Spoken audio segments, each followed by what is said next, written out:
Hi friends, நம்ம பார்க்க போகிற திரைப்படம் பேக்மேன்ற ஹாரர் ஃபிலிம் தான். இதை டைரக்ட் பண்ண பார்த்தீங்கன்னா கோல் மெக்கார்த்தி, ரைட்டிங் வந்து ஜான் ஹோல்ம் பண்ணியிருக்காரு.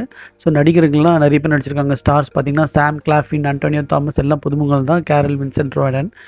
ஸோ இதெல்லாம் அப்புறம் பார்த்துக்கலாம். ஸோ இந்த வீடியோ பிடிச்சிருந்தால் லைக் பண்ணுங்கள், ஷேர் பண்ணுங்கள், சப்ஸ்கிரைப் பண்ணிங்க, நோட்டிஃபிகேஷன் பண்ணிக்கிங்க. நோட்டிஃபிகேஷன் அப்டேட் பண்ணிக்கிங்க, நோட்டிஃபிகேஷன் பண்ணிக்கலாம். அப்போ வீடியோலாம் அப்டேட் ஆகும். இப்போ கதைக்குள்ளே போயிடலாம் வாங்க. ஸோ இப்போ வந்து பார்த்திங்கன்னா சின்ன வயசில் பேட்டி, லைம் 2 ஃப்ரெண்டுங்க இருப்பாங்க. அவங்க குட்டியாக இருக்கும்போது ஒரு சுரங்கத்துக்குள்ளே போகிறதுக்கு ட்ரை பண்ணுவாங்க. அப்போ பேக்மேன்றவர், அது வந்து ஒரு கட்டுக்கதையில் வர்றது தான். அது வந்து ஒரு ட்ரெடிஷ்னல் ஸ்டோரி மாதிரி தான். ஸோ அந்த கதையில் வருது பரம்பரையாக. அவங்க அதில் வந்து பார்த்திங்கன்னா அந்த பேட்டியும் லைமும் போவாங்க. அப்போ அந்த பேட்டி தலைமுடியை வெட்டுவாங்க. வெட்டி அவன் வச்சுப்பான். இந்த பேக்மேன் வந்து எப்போனாலும் இந்த பேட்டியை வந்து அவன் வந்து சாவடிக்கலான்றது தான் படத்தோட கதை. இப்போ வந்து பார்த்திங்கன்னா சின்ன வயசுலேருந்து பெரியவன் ஆகிடுவான். அப்போ வந்து இவனுக்கு ஜாக்கின்னு ஒரு குழந்தை இருக்கும், கரீனான்னு ஒரு ஒய்ஃப் இருப்பாங்க. இருந்தாலும் அவனுக்கு அப்பப்போ வந்து அந்த பேக்மேனை வந்து அச்சுறுத்துற மாதிரி ஒரு டவுட் வந்துனே இருக்கும்.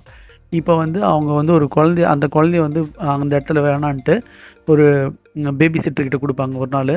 அந்த பேபி சிட்டரையும் வந்து இந்த பேக்மேன் வந்து துரத்தும். இந்த பேக்மேனோட கட்டுக்கதையா இல்லை உண்மை கதையான்றது இவனுக்கு இந்த பேட்டிக்கு வந்து குழப்பமாகவே இருக்கும். இப்போ வந்து ஒரு கட்டத்தில் அவங்க நம்ம உட்ஸுன்னுவாங்க, அவங்க இதில் நம்ம வந்து பொதர்ன்னுவாங்க. அந்த பொதருக்குள்ளே வந்து அந்த குழந்தை காணாமல் போயிடும். ஜேக்குன்றவன், அவங்க கரீனான்றவன், அவங்க ஒய்ஃப் வந்து காப்பாற்றின்னு போவாள். இப்போ இப்படியே இருக்கும்போது பார்த்திங்கன்னா இந்த சின்ன வயசில் எங்கே அவன் வந்து அந்த பேக்மேன் இவன் முடிய வெட்டினானோ அதே இடத்துல வந்து பெரியவனாயும் அந்த பேக்மேன் வந்து பழி வாங்கும். இந்த குழந்தை வந்து உயிரோட விட்டுதா இல்லையன்றதான் படத்தோட கிளைமேக்ஸு. இந்த பேட்டி வந்து பெரியவனாகி இந்த பேக்மேன் கிட்டேருந்து தப்பிச்சானா இல்லைன்றது தான் படத்தோட கிளைமேக்ஸ். இந்த படம் வந்து ஹாரபிளாகவும் கொஞ்சம் ரீசனபுளாக வந்து, ஸோ இதை நீங்கள் வந்து தமிழ் டப்பிங்லேயே இருக்குது. ஸோ கண்டிப்பாக இது வந்து ஹாரர் பீரியடுக்கு இது ஒரு நல்ல படம் தான்.